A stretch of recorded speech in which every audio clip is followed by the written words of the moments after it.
Hey guys, Marisa at kitchentablestamper.com. Did you know we've got a series of useful treat boxes on the website? This is the one we like to call our candy bar box, and it will fit any of these. The Hershey with almonds, Baby Ruth, 100 grand, Butterfinger, Twix, sure to be somebody's favorite, right?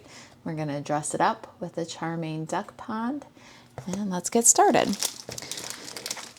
Our box is gray granite, and we're going to start with a piece that is 8 by 5.5. This is our template, and you will be able to find this template picture in the free printable project sheet at kitchentablestamper.com. There's a link in the description below. We're going to bring our Simply Score tool in here, and we're going to put the 5.5 inch side. And now we're going to score. I like to put this here just in case my mouth says something that my hands don't do. We're going to score at 3/4, 2.5, 3.25, and 5. Then we'll rotate once to the right and score at 3/4, 6 3/4, and 7.5. Now we're going to work the scores with a bone folder and trim according to the template.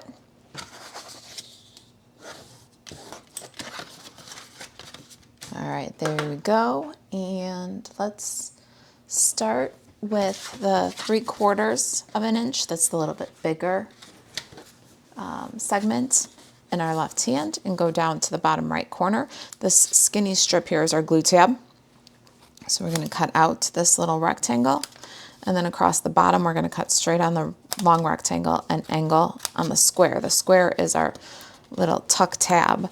So when you cut that angle, it takes the bulk out. And when you cut straight along the long rectangle, which is going to end up on the outside of the box, you get a nice tidy treat box. We're going to do a last little angle there on the end. So that's the bottom of our box. We're going to turn to the side here and remove the rest of the glue tab, which is these two, a square and a rectangle. And we're going to take those out. But then we can go straight across this second score line and remove these two rectangles also. Cut it out with a little bit of an angle because this square right here is our tuck tab. So we'll come across the top, down at an angle, and then remove this piece right here. And we're going to go straight down, leaving these two rectangles, cut an angle, and then remove this little square piece at the top and angle our tuck tab. So there's our box. Let's go ahead and round the corners on the tuck tab because it's going to close by tucking this tab right here into the box. I like to just round that. We are memory keepers corner rounder here. I think I grabbed the 1/2 inch side on this one. Doesn't matter which one, it just makes it close a little smoother if you round those corners. And then we're going to adhere our designer series paper to the box.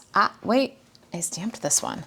Sometimes I stamp them and sometimes I don't. So I kind of like this of art and texture stamp set. We're going to use it to add a couple of details to our treat box. We're going to use this squares right here.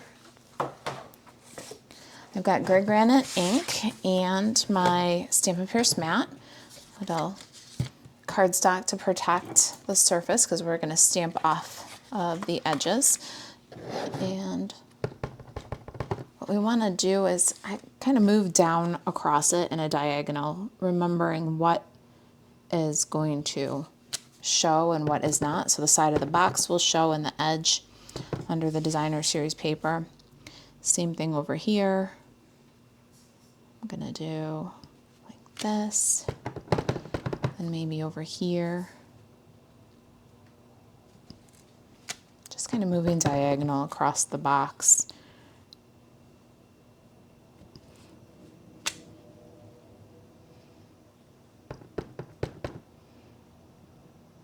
I think that'll do.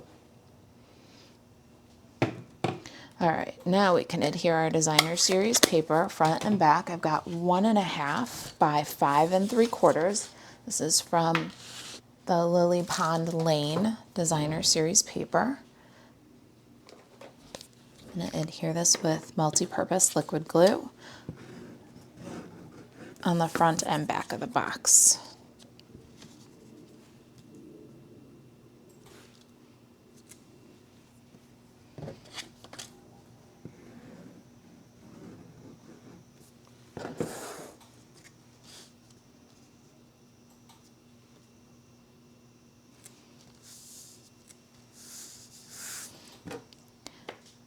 Now before we assemble, I like to add a little thumb notch to the back of the box, which makes it a little bit easier to open and close. I'm really bad at figuring out center, but on my sample I used a centering ruler and still missed center. So I'm just gonna eyeball it here today. Go figure, I just winged it. And cut that with a little 1/2 inch circle punch. Now we're going to assemble. I like tear and tape to assemble boxes. You can use liquid glue, but then you have to hold them for a minute in place while they dry. So I'm going with the tear and tape option here. And we've got it on the long glue tab close to the fold.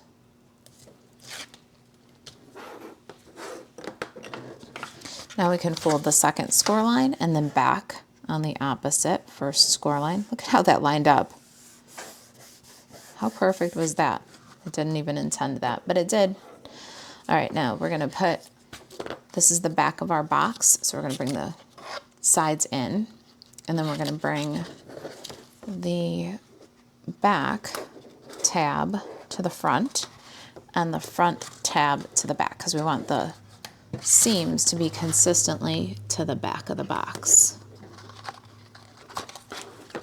So I've got some tear and tape on each of the long flaps. And we're going to remove the liner and close up the bottom of the box. So here we go. Bring the front to the back, or the back to the front, and then the front to the back. So see, our seam runs across the back of the box here, and it runs on the back of the box here. Now you can put whatever kind of candy you like in here, or your recipient likes. Just pop a Twix in this one.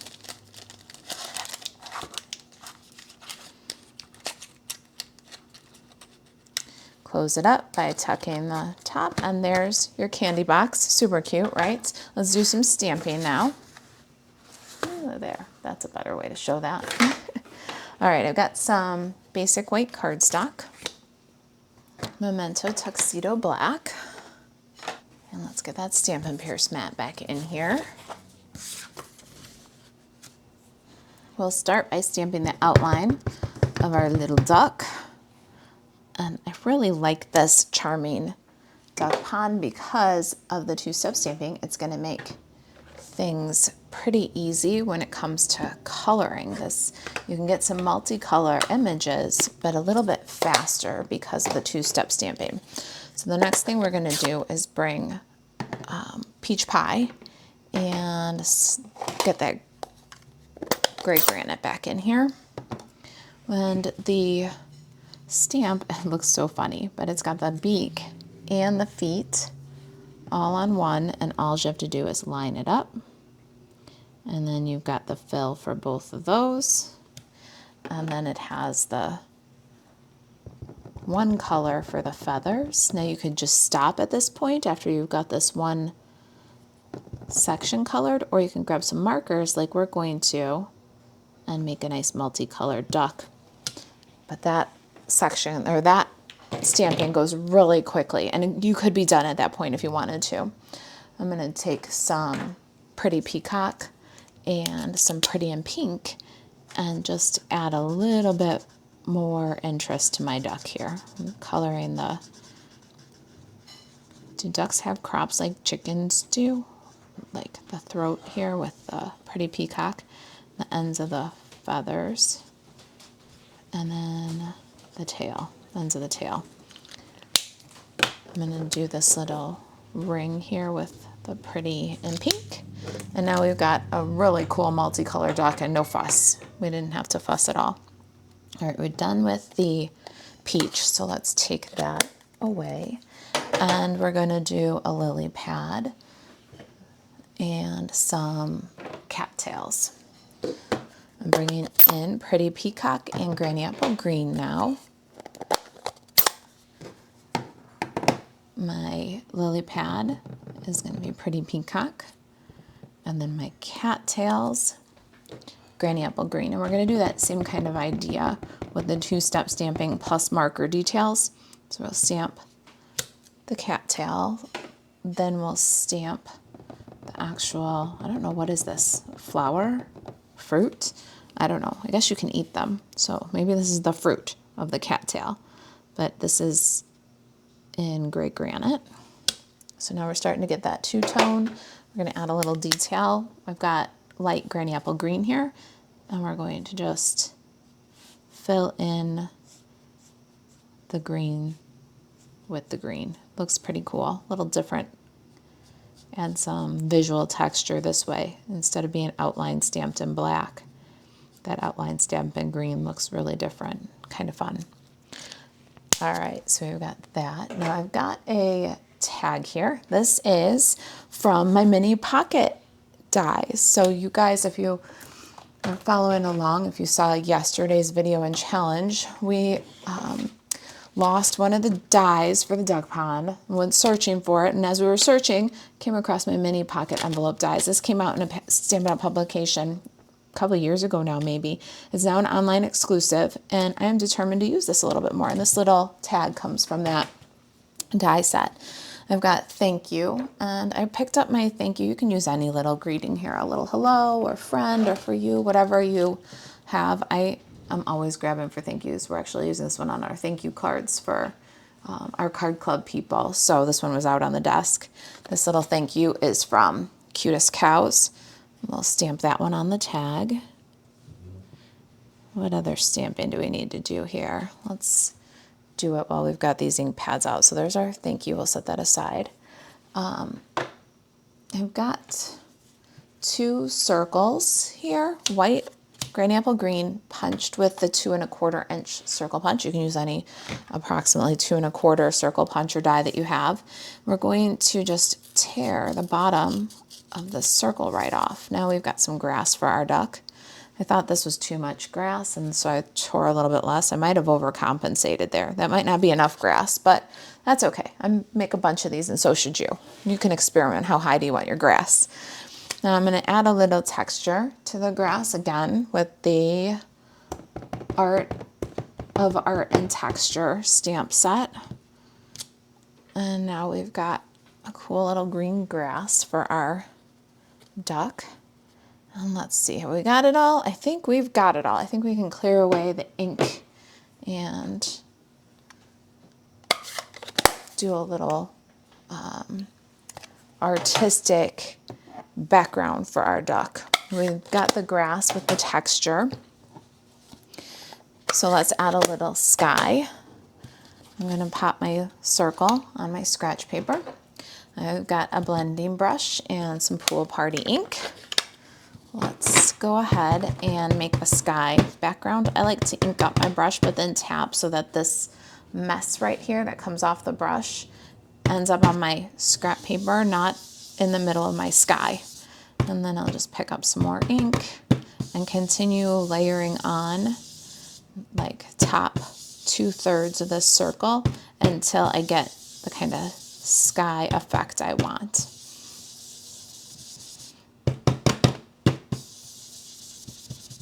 All right, so there's our ink sky. Let's get the Stampin' Cut and Emboss machine and we'll cut out our duck pieces. Got my dies all set up, little peach pie cardstock here for the flowers. Let's give it a crank.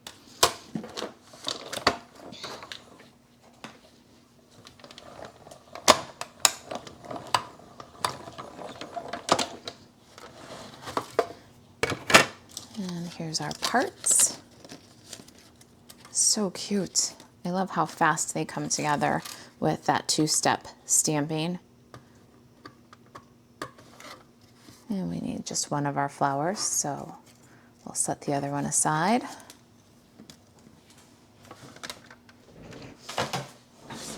Try not to lose any more dies. All right, let me show you some die cutting that we did ahead.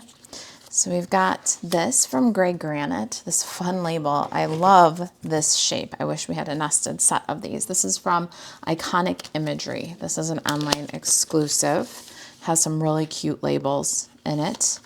You'll see me using these a lot. I really like them. And then I have this like arrow shaped tag, and that one is also from an online exclusive. This is called Greetings of the Season Dies. There is a Christmas stamp set of all words that coordinates with this, but look at it for just the dies. If you're not in the market for Christmas words, this set stands on its own, and you will see me use this a lot.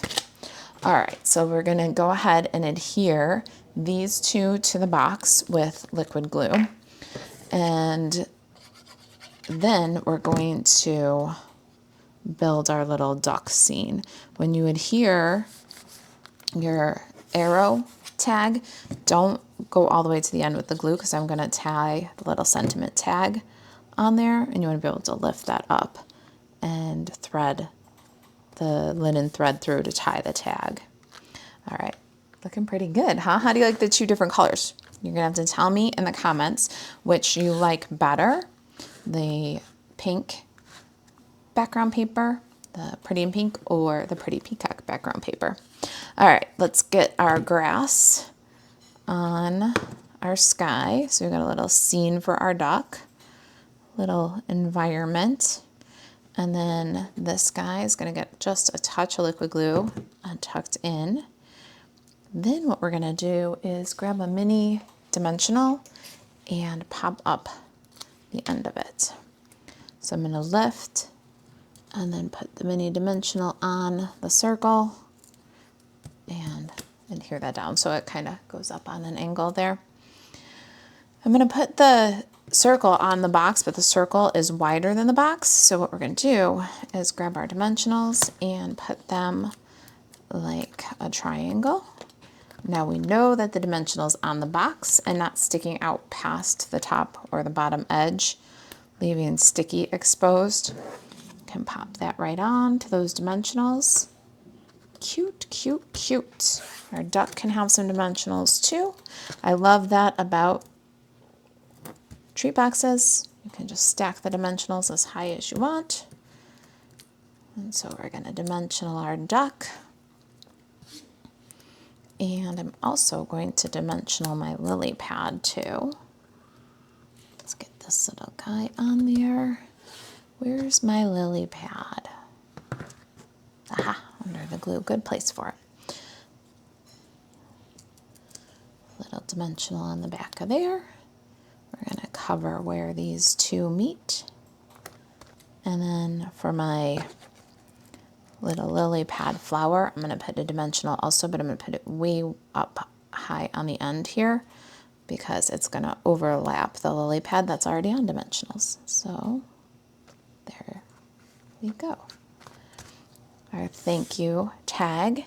Let's get some linen thread and one of these floss threaders. Love these things. So link to those on Amazon. And we're going to pull that from the spool, put it through the loop on the floss threader, put the lead through the tag, pull that so that the linen thread is through the tag, put the lead through our little arrow tag. Now everything's threaded up and we can just tie a little bow.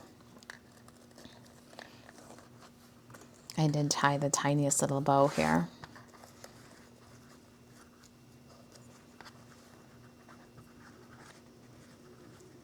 I didn't want it to compete with the duck for attention. Our duck is really the cute part. All right, so we got a little tiny bow. Let's cut that away from the spool and trim off the end.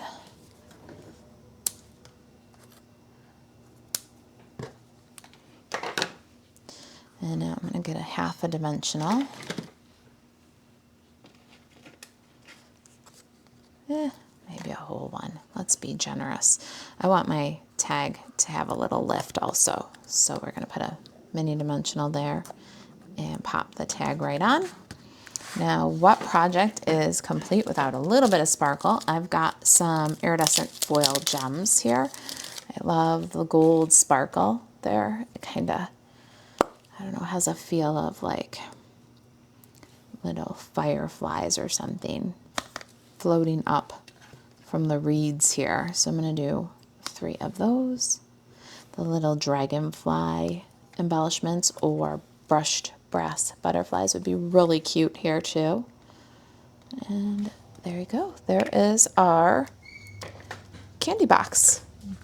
Charming duck pond style.